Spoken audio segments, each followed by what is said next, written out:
Audiobook disclaimer, selamat datang di Audiobook Indonesia. Sebelum Anda mendengarkan audiobook ini, kami menginformasikan bahwa channel ini adalah review audio dari buku laris berbahasa Indonesia, baik dari dalam dan luar negeri.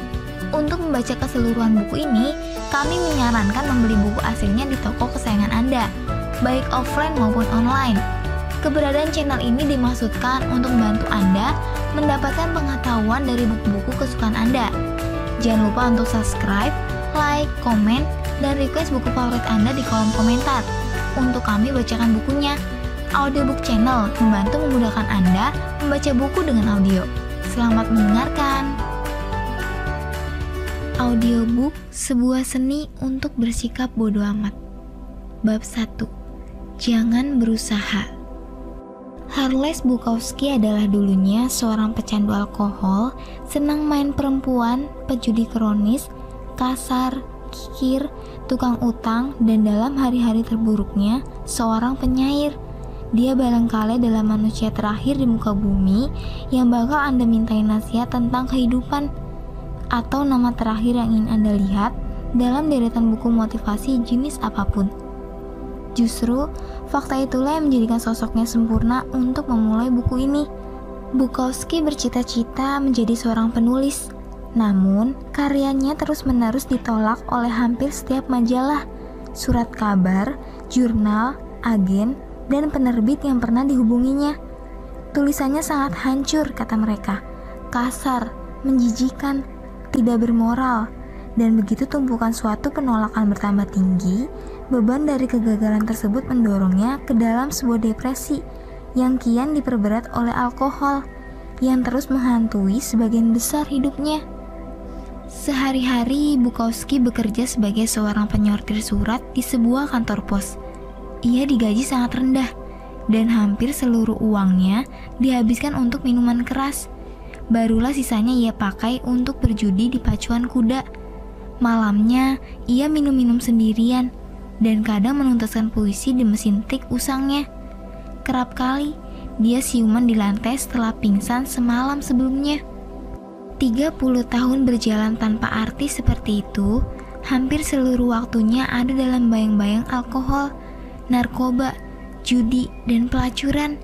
Kemudian saat Bukowski berusia 50 tahun, setelah seumur hidup merasa gagal dan membenci diri sendiri, seorang editor di sebuah penerbitan independen kecil menaruh minat yang aneh terhadap dirinya. Editor ini tidak menawari Bukowski segepok uang atau penjualan buku yang menjanjikan. Namun, dia menaruh ketertarikan yang ganjil terhadap si pemabuk dan pecundang ini. Jadi, dia memutuskan untuk memberikan satu kesempatan. Itulah peluang pertama Bukowski, dan ia sadar mungkin itu satu-satunya yang bisa didapatkannya. Bukowski menjawab tantangan sang editor. Saya hanya bisa memilih satu dari dua pilihan. Tetap bekerja di kantor pos dan bakalan sinting, atau tetap di luar sini menjadi penulis dan kelaparan. Saya lebih memilih kelaparan saja. Setelah menandatangani kontrak, Bukowski menulis novel pertamanya hanya dalam 3 minggu. Judulnya sederhana, Post Office. Di dalamnya dia menulis, didedikasikan untuk tak seorang pun. Kelak, Bukowski mencatat diri sebagai seorang penulis novel dan puisi yang sukses. Dia terus berkarya dan menerbitkan 6 novel dan ratusan puisi. Menjual lebih dari 2 juta kopi, popularitasnya melampaui harapan setiap orang, terutama ekspektasinya sendiri. Kisah Bukowski ibarat amunisi untuk kultur cerita inspiratif di zaman kita. Kehidupan Bukowski mewakili perjalanan mimpi Amerika seorang pria yang berjuang atas apa yang diinginkannya, pantang menyerah, dan pada akhirnya meraih mimpinya. Praktis, ini seperti sebuah film. Kita semua menyaksikan cerita Bukowski dan berkata, apa aku bilang? Orang ini tidak pernah menyerah. Orang ini tidak pernah berhenti mencoba. Orang ini selalu percaya diri, ia gigih melawan segala rintangan, dan akhirnya sukses. Tapi, semua narasi itu terdengar janggal, karena di atas batu nisan, Bukowski tertulis, jangan berusaha. Lihat, meski nyatanya bukunya laris manis dan sosoknya terkenal, Bukowski dulunya adalah seorang pecundang. Ia tahu benar itu, dan keberhasilannya bukan hasil kegigihannya untuk menjadi seorang pemenang, namun dari kenyataan bahwa ia tahu kalau dirinya seorang pecundang, menerimanya, dan kemudian menulis secara jujur tentangnya. Ia tidak pernah mencoba untuk menjadi selain dirinya sendiri. Kecerdasan dalam tulisan Bukowski bukan soal memanfaatkan peluang yang luar biasa atau mengembangkan dirinya menjadi seorang sastrawan yang gemilang. Yang ada adalah kebalikannya. Ia hebat karena kemampuan sederhananya untuk jujur pada diri sendiri, sepenuhnya dan setulusnya, terutama mengakui hal-hal paling buruk yang ada pada dirinya sekalipun, dan untuk membagikan perasaannya tanpa segan atau ragu. Ini adalah cerita di balik kesuksesan Bukowski yang sesungguhnya. Dia nyaman dengan cerminan dirinya yang dianggap sebagai sebuah kegagalan. Bukowski sama sekali masa bodoh dengan kesuksesan. Bahkan setelah dia menjadi terkenal, dia masih muncul dalam pembacaan puisi, mendamprat, dan mencibir audiensnya dengan kasar. Dia masih mengekspos dirinya di muka umum dan meniduri setiap perempuan yang ditemuinya. Menjadi terkenal dan sukses tidak mengubahnya menjadi pribadi yang lebih baik. Dan ia menjadi terkenal dan sukses bukan karena perubahannya menjadi orang yang lebih baik. Perbaikan diri dan kesuksesan kadang terjadi bersama, namun itu tidak lantas berarti keduanya adalah hal yang sama. Budaya kita hari ini terobsesi untuk mewujudkan harapan-harapan positif yang mustahil diwujudkan, menjadi lebih bahagia, menjadi lebih sehat, menjadi paling baik, lebih baik daripada lainnya, menjadi lebih pintar, lebih cepat, lebih kaya, lebih seksi, lebih populer, lebih produktif, lebih diinginkan, dan lebih dikagumi, menjadi sempurna dan memukau. Setiap hari Anda meninggalkan segepok emas 24 karat, usai sarapan dan mencium istri Anda yang bahenol dan telah siap melakukan selfie, lalu berpamitan pada anak-anak Anda yang manis dan gendut, lalu menerbangkan helikopter pribadi ke tempat kerja yang menyenangkan, di mana Anda bisa menghabiskan hari-hari dengan mengerjakan hal-hal yang sangat bermakna, misalnya menyelamatkan planet ini. Namun, ketika Anda berhenti sejenak dan sungguh merenungkannya, nasihat hidup yang konvensional, segala macam nasihat motivasional untuk menjadi pribadi yang positif atau menyenangkan yang selalu kita dengar, sebenarnya justru memberi penekanan pada kekurangan Anda. Nasihat itu langsung menyoroti apa yang Anda anggap sebagai kekurangan dan kegagalan pribadi Anda, kemudian menggarisbawahi hal tersebut untuk Anda. Anda mempelajari cara terbaik untuk mendapatkan uang karena Anda sudah merasa tidak punya cukup uang. Anda berdiri di depan cermin dan terus mengafirmasikan kalau Anda cantik karena Anda sudah merasa tidak cantik. Anda mengikuti tips berkencan dan menjalin hubungan karena Anda merasa bahwa memang Anda tidak layak dicintai. Anda melakukan latihan visualisasi yang konyol untuk menjadi lebih sukses karena Anda memang merasa tidak cukup sukses. Ironisnya, pengarahan pemikiran pada hal-hal positif ini tentang apa yang lebih baik, apa yang lebih unggul, hanya akan mengingatkan diri kita lagi dan lagi tentang kegagalan kita, kekurangan kita, apa yang seharusnya kita lakukan namun gagal kita wujudkan. Bagaimanapun, jika seseorang sungguh bahagia, dia tidak akan merasa perlu untuk berdiri di depan cermin dan mengulang-ulang ucapan kalau dia bahagia, ia bahagia, begitu saja. Ada sebuah ungkapan di Texas, anjing paling mungil menggonggong paling keras. Seseorang yang percaya diri tidak merasa perlu untuk membuktikan kalau dia percaya diri. Seorang wanita yang kaya tidak merasa perlu untuk meyakinkan seorang pun kalau dia kaya, entah Anda seperti itu atau tidak. Dan jika Anda setiap saat memimpikan sesuatu, Anda sebenarnya sedang menguatkan realitas bawah sadar Anda, lagi dan lagi, bahwa Anda bukan itu. Setiap iklan TV yang diproduksi ingin agar Anda percaya bahwa kunci suatu kehidupan yang baik adalah pekerjaan yang lebih baik, atau mobil yang lebih mewah, atau pacar yang lebih cantik, atau hot tub dengan kolam pompa untuk anak-anak. Dunia secara konstan mencecar Anda bahwa jalan menuju kehidupan yang lebih baik adalah lebih banyak. Dapatkan lebih banyak, buat lebih banyak, bercinta lebih banyak, jadi lebih dan lebih. Anda secara konstan dibombardir dengan pesan untuk memperdulikan apa saja, kapan saja, berpikir untuk membeli TV baru, liburan ke destinasi yang lebih baik daripada rekan kerja Anda, membeli ornamen taman baru, bahkan Anda didorong untuk mempertimbangkan membeli tongis yang cocok. Mengapa? Dugaan saya karena membeli lebih banyak barang baik untuk bisnis. Dan walau memang tidak ada yang salah dari sisi bisnis, masalahnya justru memperdulikan terlalu banyak hal akan berakibatkan buruk untuk kesehatan mental Anda. Ini membuat Anda menjadi terlalu terikat pada hal-hal yang dangkal dan palsu. Anda membiarkan hidup Anda demi mengejar fata morgana kebahagiaan dan kepuasan. Kunci untuk kehidupan yang baik bukan tentang memperdulikan lebih banyak hal, tapi tentang memperdulikan hal yang sederhana saja. Hanya peduli tentang apa yang benar dan mendesak dan penting. Lingkaran setan. Ada sebuah keanehan mental yang membahayakan otak Anda dan jika dibiarkan dapat membuat Anda gila. Saya yakin hal berikut ini terdengar tidak asing di telinga Anda. Anda merasa cemas ketika harus menghadapi seseorang dalam kehidupan Anda. Kecemasan tersebut membuat Anda tidak berdaya dan mulai bertanya-tanya, mengapa Anda bisa begitu cemas? Sekarang, Anda mulai cemas karena menjadi cemas. Oh tidak, kecemasan itu berlipat ganda. Sekarang Anda cemas tentang kecemasan Anda, yang menyebabkan Anda lebih cemas. Cepat, whiskey, mana whiskey? Atau katakanlah Anda bermasalah dengan pengendalian amarah. Anda gampang kesal terhadap hal paling bodoh tanpa tahu alasannya. Dan fakta bahwa Anda mudah sekali marah mulai membuat Anda semakin sering marah. Dan kemudian ketika mulai reda, Anda menyadari bahwa selalu marah-marah membuat Anda menjadi seorang yang berpikiran dangkal dan kejam. Dan Anda benci hal itu.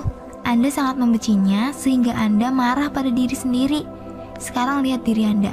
Anda marah pada diri Anda yang marah-marah karena mudah marah. Ah, persetanlah, mana dinding, rasakan tinjuku. Atau Anda begitu khawatir tidak bisa selalu melakukan hal dengan benar sehingga Anda menjadi khawatir tentang betapa besar kekhawatiran Anda. Atau Anda merasa begitu bersalah atas setiap kesalahan yang Anda buat sehingga Anda mulai merasa bersalah tentang betapa merasa bersalahnya Anda. Atau Anda sedih dan kesepian begitu sering sehingga membuat Anda bahkan lebih sedih dan kesepian hanya karena memikirkannya. Selamat datang di lingkaran setan. Anda bisa mengalaminya beberapa kali atau lebih. Mungkin sekarang Anda sedang mengalaminya. Tuhan, saya berada dalam lingkaran setan. Saya seorang pecundang karena mengalaminya. Saya harus berhenti. Oh Tuhan, saya merasa seperti seorang pecundang karena menyebut diri saya seorang pecundang. Saya harus berhenti memanggil diri saya orang pecundang. Aduh, kurang asem. Kenapa saya malah mengucapkannya? Lagi, nah kan saya sungguh pecundang. Ah, tenang, kawan. Percaya atau tidak, inilah uniknya menjadi manusia. Hanya sedikit binatang di bumi yang memiliki kemampuan untuk berpikir dan meyakinkan diri sebelum melakukan sesuatu. Dan kita sebagai manusia diberi keistimewaan untuk dapat berpikir tentang pikiran kita. Jadi saya dapat berpikir untuk menonton Miley Cyrus di YouTube. Kemudian mendadak memikirkan keinginan saya untuk menonton video Miley Cyrus di YouTube itu. Sungguh, itulah keajaiban kesadaran. Sekarang, disinilah letak masalahnya. Masyarakat kita saat ini lewat keajaiban budaya konsumen dan media sosial yang giat didikan ajang pamer telah melahirkan generasi manusia yang percaya bahwa memiliki pengalaman-pengalaman negatif ini, rasa cemas, takut, bersalah, dan lain-lain sangat tidak baik. Maksud saya, jika Anda melihat feedback Facebook Anda, setiap orang di sana menjalani saat-saat yang menyenangkan. Lihat, 8 orang menikah minggu ini. Dan di TV, beberapa remaja putri mendapatkan sebuah Ferrari sebagai hadiah ulang tahun mereka yang ke-17. Dan anak-anak lain barusan menghasilkan USD 2 juta karena membuat sebuah aplikasi yang secara otomatis bisa mengeluarkan tisu toilet ketika sudah habis. Sementara itu, Anda terjebak di rumah, sedang membersihkan gigi kucing Anda, dan Anda mau tidak mau berpikir bahwa hidup Anda 10 kali lipat lebih menyebalkan dari yang semula Anda kira. Lingkaran setan seolah telah mewabah sehingga membuat banyak dari antara kita terlalu tertekan, terlalu gusar, dan terlalu membenci diri sendiri. Padahal, di era kakek saya dulu saat merasa kesal dia biasanya hanya berkata dalam hati, "Ya ampun, hari ini saya benar-benar merasa seperti tahi kerbau." Tapi ya, bukankah ini yang dinamakan hidup? Oke lah kalau begitu, lebih baik sekarang kembali menyengkom jerami. Tapi sekarang, jika saat ini Anda merasa seperti itu, tahi kerbau, bahkan untuk 5 menit saja, Anda akan dibombardir dengan 350 gambar orang-orang yang benar-benar gembira dan memiliki hidup yang sangat menyenangkan. Dan mustahil untuk tidak merasa seolah hidup Anda sungguh keliru 7 turunan. Itulah yang menjadi sumber kekacauan. Kita merasa kecewa atas kekecewaan itu sendiri. Kita merasa bersalah atas rasa salah itu sendiri. Kita jadi marah gara-gara amarah yang menyulut. Kita jadi cemas karena perasaan cemas itu sendiri. Apa yang salah dengan saya? Inilah mengapa bersikap masa bodoh adalah kuncinya. Ini alasan mengapa itu akan menyelamatkan dunia. Dan kuncinya adalah jika kita bisa menerima bahwa dunia ini benar-benar keparat dan itu tidak apa-apa. Karena memang seperti itu dan akan seperti itu adanya. Dengan tidak ambil pusing ketika Anda merasa buruk, berarti Anda memutus lingkaran setan. Anda berkata pada diri sendiri, "Saya merasa sangat buruk, tapi terus kenapa?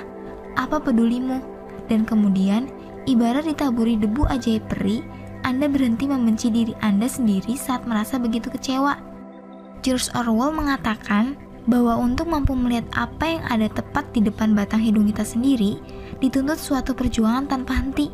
Ya, solusi atas tekanan dan kecemasan yang kita rasakan ada di depan hadapan kita. Tapi kita malah terlalu sibuk menonton film porno dan iklan mesin pembentuk otot perut yang sama sekali tidak berguna.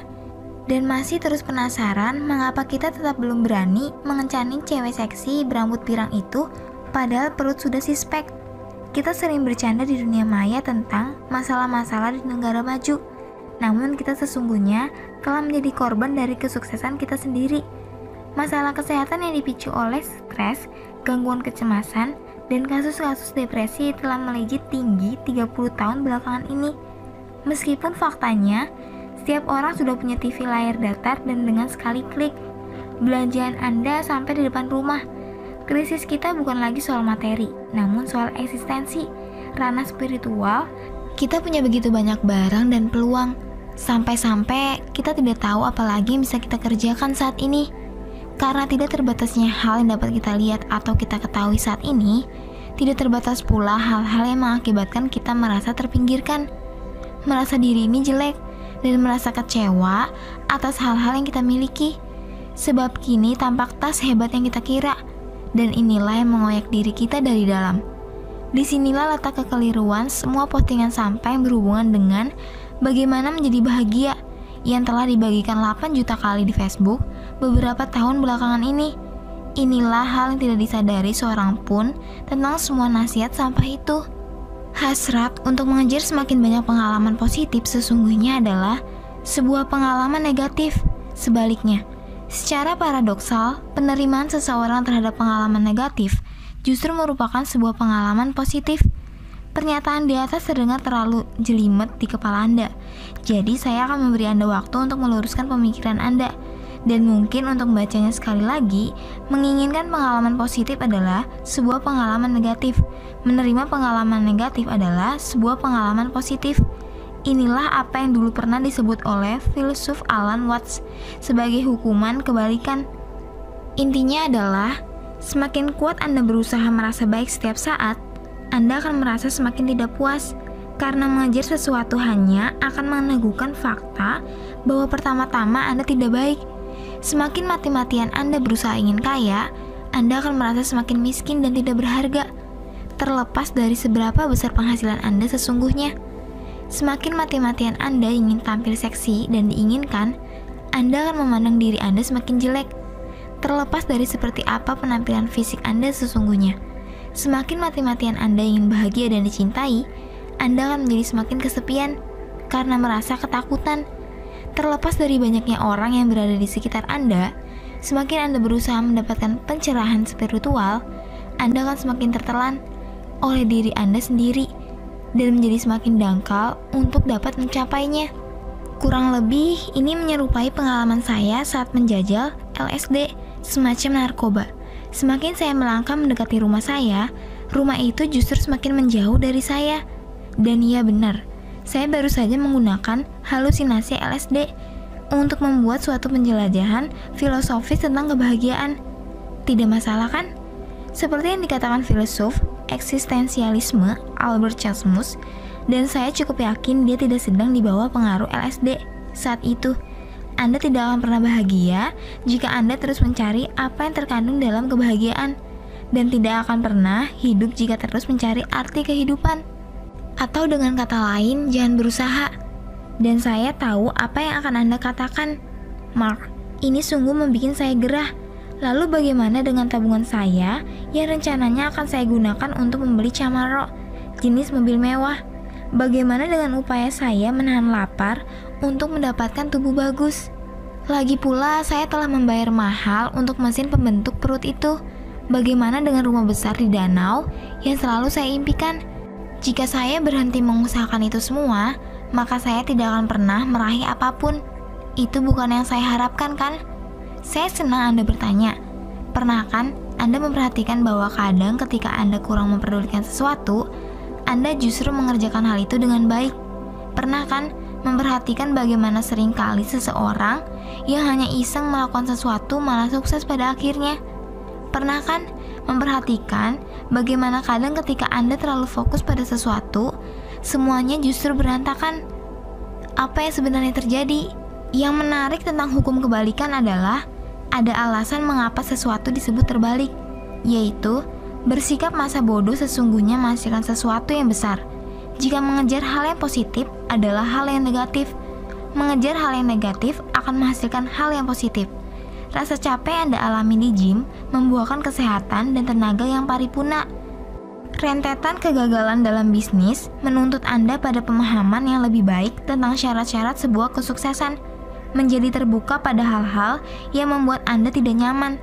Secara paradoks membuat Anda lebih percaya diri dan karismatis dibandingkan orang lain. Sakit akibat kejujuran menghasilkan rasa percaya dan hormat yang lebih besar dalam hubungan Anda dengan orang lain. Penderitaan dalam melewati rasa takut dan cemaslah yang membuat Anda mampu membangun keberanian dan ketekunan. Sungguh, saya bisa meneruskan ini seharian, namun saya yakin Anda sudah tahu intinya. Semua hal yang bernilai positif dalam kehidupan dimenangkan lewat pengalaman yang berasosiasi negatif. Setiap usaha untuk lari dari hal negatif, untuk menghindar atau membatalkan atau membungkamnya, hanya akan menjadi bumerang. Upaya untuk menghindari penderitaan adalah bentuk penderitaan. Upaya untuk menghindari susah payah adalah susah payah. Pengingkaran terhadap kegagalan adalah kegagalan. Usaha untuk menyembunyikan rasa malu adalah bentuk rasa malu itu sendiri. Rasa sakit merupakan sebuah tenunan yang mengagumkan yang membentuk kain kehidupan, dan merobek tenunan itu bukan saja mustahil dilakukan, tapi juga akan merusaknya. Usaha untuk menghilangkannya akan melepaskan semua ikatan. Berusaha menghindari rasa sakit sama halnya dengan berurusan terus-menerus dengan rasa sakit itu sendiri. Kebalikannya, jika Anda tidak peduli alias bodoh amat dengan rasa sakit itu, perjuangan Anda tak akan bisa dibendung.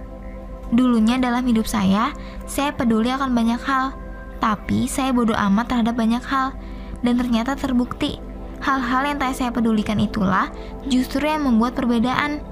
Anda pasti pernah mengenal seseorang di kehidupan Anda yang awalnya terlihat tidak punya minat terhadap sesuatu, namun tiba-tiba menunjukkan suatu prestasi yang mengagumkan. Barangkali ada suatu masa di hidup Anda sendiri ketika Anda bersikap masa bodoh dan justru meraih posisi yang luar biasa. Dalam pengalaman saya, keluar dari pekerjaan kantoran di bidang keuangan setelah menjalankan bisnis internet selama 6 minggu, sungguh merupakan prestasi tertinggi dalam catatan Hall of Fame masa bodoh. Sama halnya dengan pengalaman saya menjual semua harta yang saya miliki lalu pindah ke Amerika Selatan. Apa saya bimbang? Tidak sama sekali. Saya pergi begitu saja dan akhirnya justru berhasil. Momen-momen masa bodoh ini merupakan sebuah kesempatan yang paling menentukan kehidupan kita. Perubahan besar dalam karir, pilihan spontan untuk drop out dari kuliah dan bergabung ke sebuah band rock, keputusan untuk pada akhirnya mencampakkan pacar yang kebiasaannya bikin jengkel, Masa bodoh atau bodoh amat artinya memandang tanpa gentar tantangan yang paling menakutkan dan sulit dalam kehidupan dan mau mengambil suatu tindakan. Meskipun usaha untuk bersikap masa bodoh mungkin terlihat sederhana di permukaan, sebenarnya pada praktiknya Anda menemukan sekantong burrito baru semacam cemilan junk food khas Meksiko. Saya sebenarnya tidak tahu apa arti kalimat barusan. Ya, tapi bodo amat. Mungkin karena sekantong burrito terdengar keren, jadi terima saja. Sebagian besar dari kita sepanjang hidup memberikan terlalu banyak perhatian untuk situasi yang sebenarnya tidak layak diperdulikan. Kita terlalu gusar pada petugas pom bensin yang kasar yang memberikan uang receh untuk kembalian. Kita terlalu risau ketika program acara TV yang kita suka dibatalkan. Kita jadi kesal karena rekan kerja kita tidak menanyakan akhir pekan kita yang luar biasa.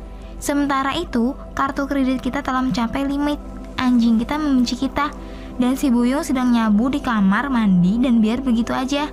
Kita masih saja mempersoalkan tentang uang receh dan Everybody Love Raymond, sebuah serial televisi populer di AS.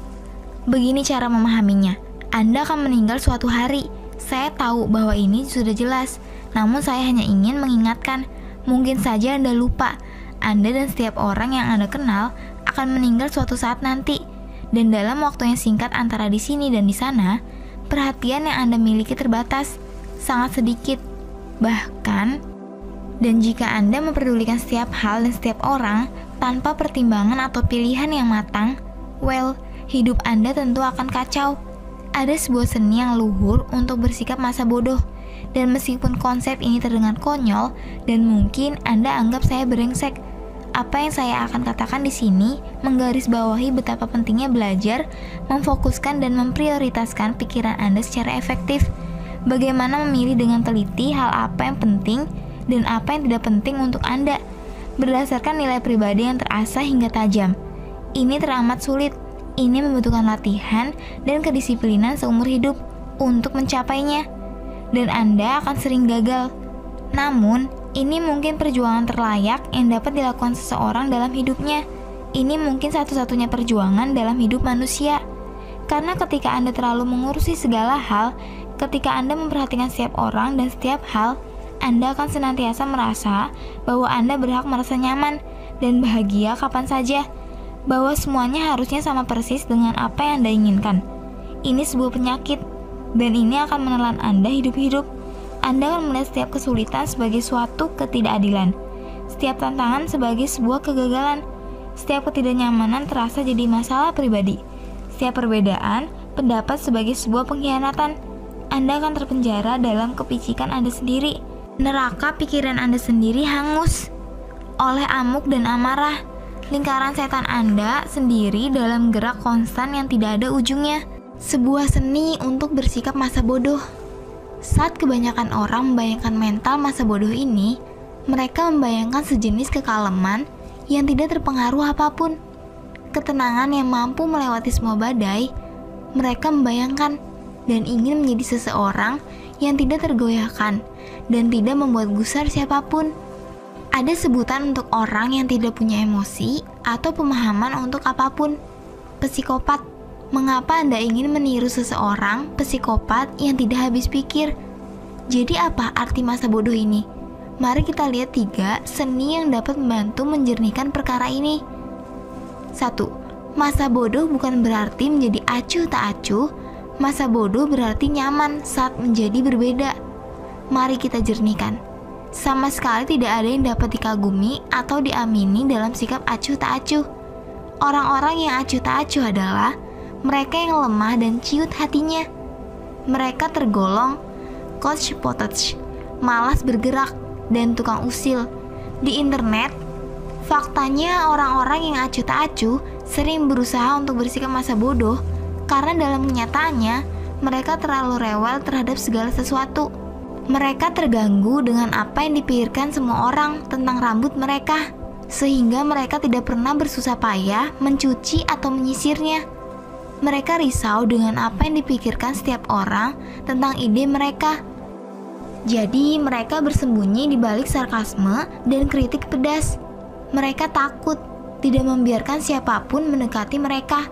sehingga mereka menampilkan sosok mereka sebagai manusia yang spesial, unik, dengan segudang masalah yang tidak mungkin dimengerti orang lain.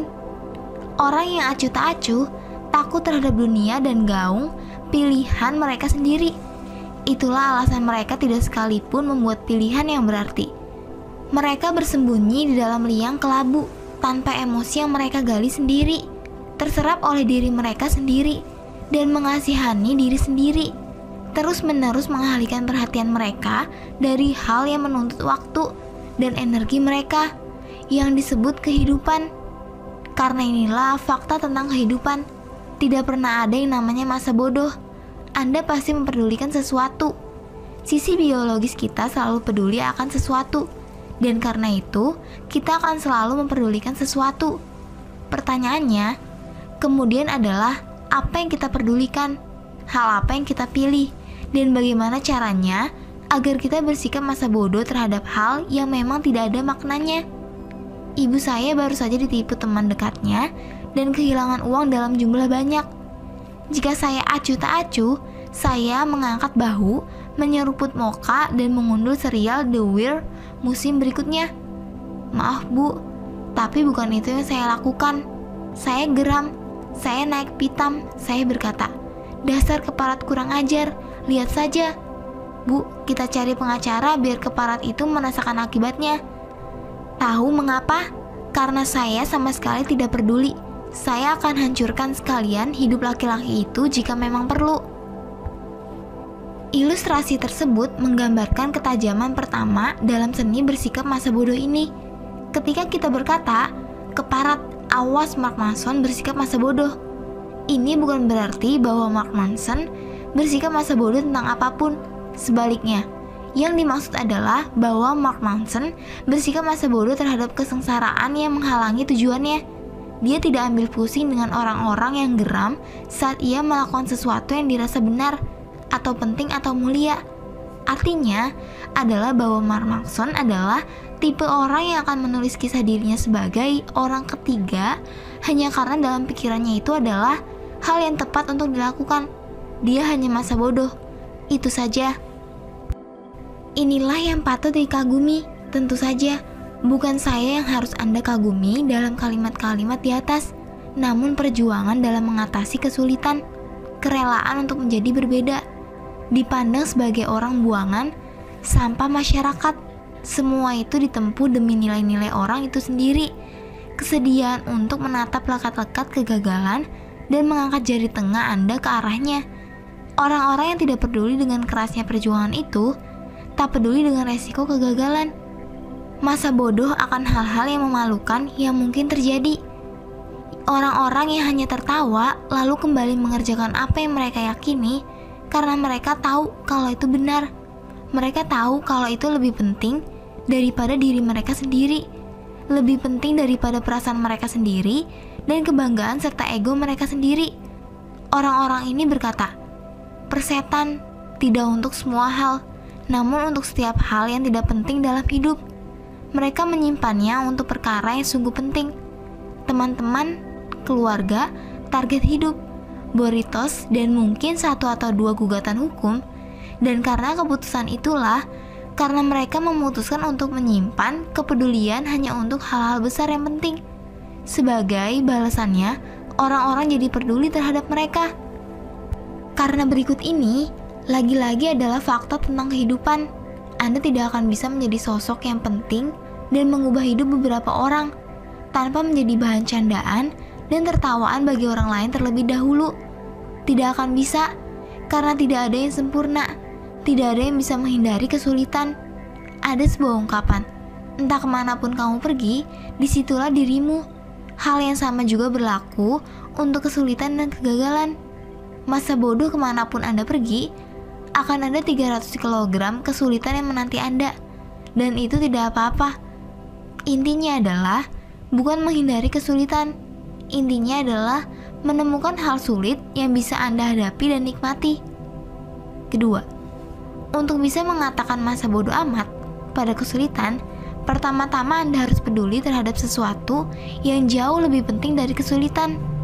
Bayangkan, Anda berada di toko bahan makanan dan Anda melihat seorang wanita tua berteriak kepada seorang kasir, memakinya karena tidak memperbolehkannya menggunakan kupon 3 sennya. Mengapa wanita ini mengamuk? Toh itu cuma 3 sen. Akan saya katakan alasannya. Wanita itu mungkin tidak punya hal lain yang lebih baik untuk dilakukan setiap hari selain duduk di rumah mengguntingi kuponnya. Dia tua dan kesepian. Anak-anaknya brengsek dan tidak pernah datang berkunjung. Dia tidak pernah lagi bercinta selama lebih dari 30 tahun. Dia tidak bisa kentut tanpa merasa sangat kesakitan di punggung bagian bawahnya. Tunjangan pensiun adalah tumpuan hidup terakhirnya. Dan dia kemungkinan akan meninggal dengan memakai popok dewasa sambil membayangkan dirinya berada di Candyland. Jadi wanita renta itu pun mengguntingi kupon-kupon tersebut. Hanya itu yang dimilikinya, dirinya dan kupon keparatnya. Hanya itu yang penting baginya karena tidak ada hal lain yang bisa ia pedulikan. Dan begitulah saat kasir berjerawat berusia 17 tahun itu menolak untuk menerima satupun kuponnya. Ketika si kasir berusaha melindungi mesin hitung uangnya, layaknya kesatria yang melindungi keperawanan seorang gadis. Jelas sekali, si nenek akan benar-benar meledak.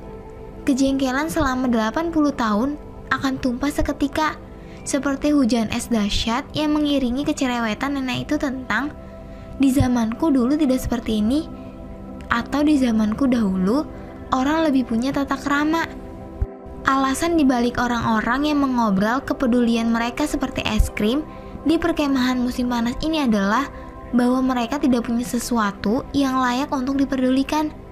Jika Anda menyadari kalau diri Anda secara konsisten memberikan porsi perhatian yang terlalu berlebihan untuk hal sepele yang membuat Anda gusar, foto baru mantan pacar Anda di Facebook, betapa cepat baterai remote TV Anda mati, kehilangan kesempatan membeli hand sanitizer 2 gratis 1, artinya Anda tidak punya sesuatu yang layak dikerjakan di hidup ini. Dan itulah masalah Anda sesungguhnya, bukan hand sanitizer, bukan remote TV. Saya pernah mendengar seorang seniman mengatakan bahwa ketika seseorang tidak memiliki masalah, pikiran secara otomatis akan menemukan cara untuk menciptakan suatu masalah. Saya rasa apa yang sebagian besar orang, khususnya untuk orang kulit putih, kelas menengah terdidik yang ngehe, manja, anggap sebagai masalah hidup, sesungguhnya hanya efek samping dari tidak adanya sesuatu yang lebih penting untuk diperdulikan. Jadi menemukan sesuatu yang penting dan bermakna dalam kehidupan Anda mungkin menjadi cara yang paling produktif untuk memanfaatkan waktu dan tenaga Anda. Karena jika Anda tidak menemukan sesuatu yang penuh arti, perhatian Anda akan tercurah untuk hal-hal yang tanpa makna dan sembrono. Entah Anda sadari atau tidak, Anda selalu memilih suatu hal untuk diperhatikan. Orang-orang yang tidak dilahirkan dalam keadaan tanpa kepedulian, faktanya kita dilahirkan untuk risau terhadap terlalu banyak hal. Pernahkah Anda melihat seorang anak kecil yang menangis karena warna biru di topinya tidak sesuai? Persis, sungguh anak kecil yang bikin repot. Saat kita belia, semua hal terasa baru dan seru, dan semuanya tampak begitu berarti. Karena itu, kita jadi peduli banyak hal. Kita peduli tentang siapa hal dan setiap orang, tentang apa yang dikatakan orang atas diri kita, tentang apakah cowok atau cewek yang manis itu membalas telepon kita atau tidak, tentang apakah kaos kaki kita cocok atau tidak, atau apa warna balon ulang tahun kita. Ketika kita beranjak dewasa, didukung oleh banyak pengalaman, dan setelah menyadari bahwa banyak waktu terlewat begitu saja, kita mulai memperhatikan bahwa sebagian besar hal semacam ini hanya memiliki dampak yang kecil dalam hidup kita. Orang-orang yang komentarnya sangat kita risaukan sebelumnya, tidak lagi terhitung di dalam kehidupan kita. Penolakan-penolakan yang menyakitkan yang pernah kita rasakan telah memberi andil yang sangat baik. Kita jadi tahu betapa kecilnya perhatian yang diberikan oleh orang lain pada detail-detail superficial tentang diri kita, dan kita pun akhirnya memilih untuk tidak lagi menanggapi mereka terlalu serius. Intinya, kita menjadi semakin selektif terhadap perhatian yang rela kita berikan. Inilah sesuatu yang kita sebut kedewasaan. Ini bagus, sebaiknya Anda mencobanya suatu kali. Kedewasaan muncul ketika seseorang belajar untuk peduli hanya pada sesuatu yang sangat berharga. Seperti yang dikatakan Bung Moreland kepada rekannya detektif Mancunier dalam The War, yang sialnya masih belum selesai saya unduh. Itulah yang Anda dapatkan jika mencurahkan perhatian tidak pada saatnya. Lalu, seiring pertambahan usia dan memasuki parubaya, perubahan lain mulai terjadi. Energi kita mulai menurun, identitas kita pun mulai menguat. Kita tahu siapa kita, dan kita menerimanya sepenuh hati. Termasuk bagian-bagian yang sama sekali tidak membanggakan. Dan anehnya, ini membuat kita merasa merdeka. Kita tidak lagi perlu peduli terhadap setiap hal. Hidup berjalan apa adanya, kita menerimanya, entah baik atau buruk. Kita menerima bahwa kita tidak akan pernah menyembuhkan kanker atau pergi ke bulan atau merasakan puting Jennifer Aniston.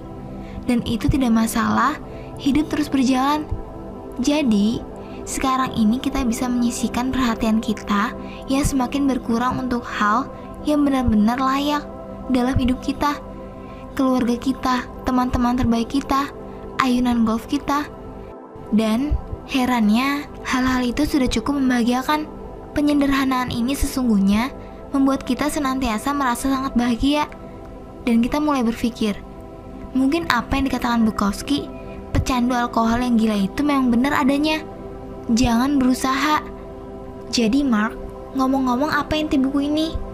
Buku ini akan membantu Anda berpikir sedikit lebih jelas untuk memilih mana yang penting dalam kehidupan dan mana yang sebaliknya.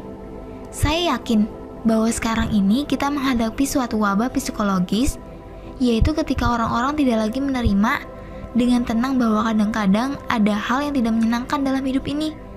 Saya tahu ini terdengar kurang intelektual, hanya di permukaan, tapi yakinlah, masalah ini menyangkut hidup atau mati. Karena saat kita percaya bahwa mengalami hal-hal yang tidak menyenangkan itu sangat memalukan, secara tidak sadar, kita mulai menyalahkan diri sendiri. Kita mulai merasa sepertinya ada sesuatu yang salah dalam diri kita, yang menggerakkan kita semua jenis kompensasi yang fatal, seperti membeli 40 pasang sepatu atau menegakkan obat penghilang rasa sakit dengan vodka Chelsea, cairan yang diminum setelah vodka, di suatu malam Rabu atau menembaki bus sekolah yang penuh dengan anak-anak. Kepercayaan ini bahwa tidak sempurna itu memalukan adalah sumber tumbuhnya lingkaran setan yang mulai mengambil alih peradaban kita. Cuek dan masa bodoh adalah cara yang sederhana untuk mengarahkan kembali ekspektasi hidup kita dan memilih apa yang penting dan apa yang tidak. Usaha untuk mengembangkan kemampuan ini mengarah pada sesuatu yang saya pikir bisa menjadi semacam pencerahan praktis. Bukan pencerahan yang mengawang-awang, penuh mimpi kebahagiaan, mengakhiri semua penderitaan dan semua omong kosong motivasional. Sebaliknya, saya melihat sebuah pencerahan yang sifatnya praktis, yang sejalan dengan ide bahwa beberapa penderitaan mustahil dihindari, bahwa apapun yang Anda lakukan, hidup ini akan tetap berisi kegagalan, kerugian, penyesalan, dan bahkan kematian.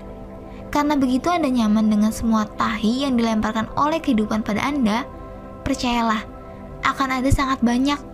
Anda akan menjadi tak terkalahkan pada level spiritual yang paling dasar. Apalagi, satu-satunya cara untuk mengatasi kepedihan yang timbul adalah pertama-tama belajar bagaimana menanggung semua itu. Buku ini tidak berbicara bagaimana cara meringankan masalah atau rasa sakit Anda. Buku ini bukan pula panduan untuk mencapai suatu keagungan. Tidak akan bisa, karena keagungan hanya sebuah ilusi dalam pikiran kita, suatu destinasi bohongan yang seakan-akan wajib kita capai. Kota Atlantis dalam psikologi kita sendiri. Sebaliknya, buku ini akan mengubah rasa sakit Anda menjadi sebuah peranti, trauma Anda menjadi kekuatan, dan masalah Anda menjadi masalah yang lebih baik.